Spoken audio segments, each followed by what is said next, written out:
ධීවර කර්මාන්තය මෙරට කර්මාන්ත අතුරින් ඉපැරැණි කර්මාන්තයක්. අනාදිමත් කාලයක සිට විවිධාකාරයෙන් එය දියුණු වුණා. නමුත් මෑත භාගයේදී තරම් ධීවර ජනතාවගේ ජීවිතවලට සහ මෙරට ධීවර කර්මාන්තයේ තිරසර සංවර්ධනයට බලපාන කරුණු පිළිබඳ රජයක් සංවේදී වූ යුගයක් නොමැති තරම්. වත්මන් රජය මේ වන විට මෙරට ධීවර කර්මාන්තයට අදාළ ජයග්‍රහණ රැසක් අත්පත් කරගෙන තිබෙනවා. ඒවා ප්‍රධාන වශයෙන් ධීවර කාර්මිකයාගේ තනි ජීවිතවලට මෙන්ම ධීවර වෘත්තිකයෙකු බිහිකිරීමට සංවේදී වූ කාරණා.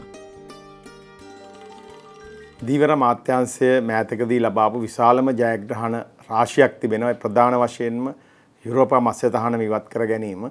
ඒ හරහා අපිට යුරෝපයට මේ වන විටත් විශාල මත්ස්‍ය අපනයනයක් සිදු වෙනවා. ඒ හරහා අපිට විදේශ විනිමය විශාල ප්‍රමාණයක් මේ රටට ගලා එන්න පටන් අරගෙන තියෙනවා. යුරෝපා සංගමය මත්ස්‍ය අපනයන තහනම පැනවූ වහාම විශාල විදේශ විනිමය ප්‍රමාණයක් අප රටට අහිමි වුණා.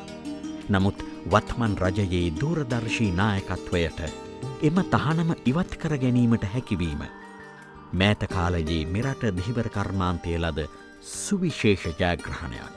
යුරෝපා තහනමත් සමගම ඇතිවෙච්ච තත්ත්වය අනුව ඇතිවෙච්ච තත්ත්වයේදී අපිට හුඟක් අමාරු වුණා මේ කර්මාන්තය පවත්වාගෙන යන්න. මොකද කස්ටමර් ඒ කියන්නේ ආයනනයේ කරුවන්ගෙන් අපිට ඕඩර්ස් හම්බුන්නේ නැහැ. ඒ වෙද්දී හුඟක් අමාරුවෙන් තමයි අපි මේ කර්මාන්තය පවත්වාගෙන ගියේ.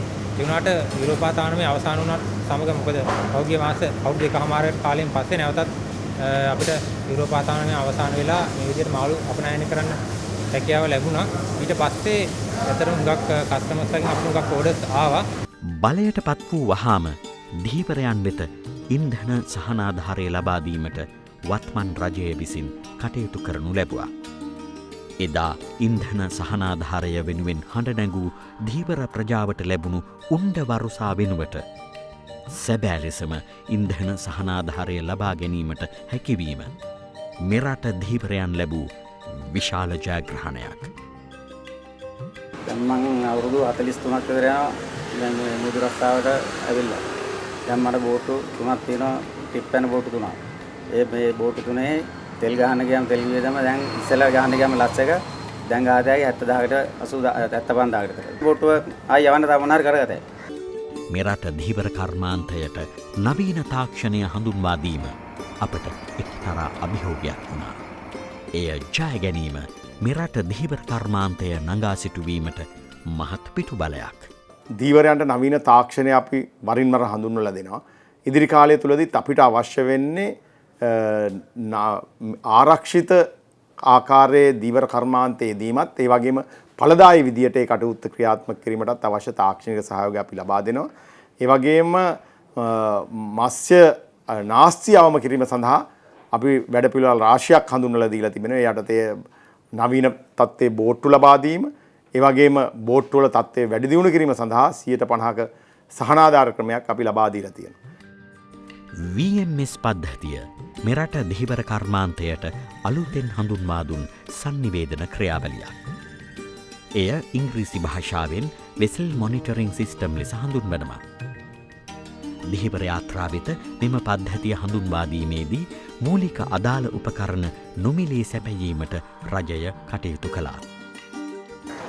VSM එක තියෙන එකෙන් අපේ ධීවර කර්මාන්තයට සෑහෙන හොඳයි. මොකද මේට අවුරුදු දෙකකට කලින් අපේ යාත්‍රාවක් කරේ මේ අනතුරකට ලක් වෙච්ච වෙලාවට අපිට සොයාගන්න කරගන්න හරිය මේ අමාරු වුණා. TMS එක තියෙන එක හොඳයි. දැන් ගිය පාර අපේ මේ යාත්‍රාවේ කෙනෙක් මේ නැති වුණා.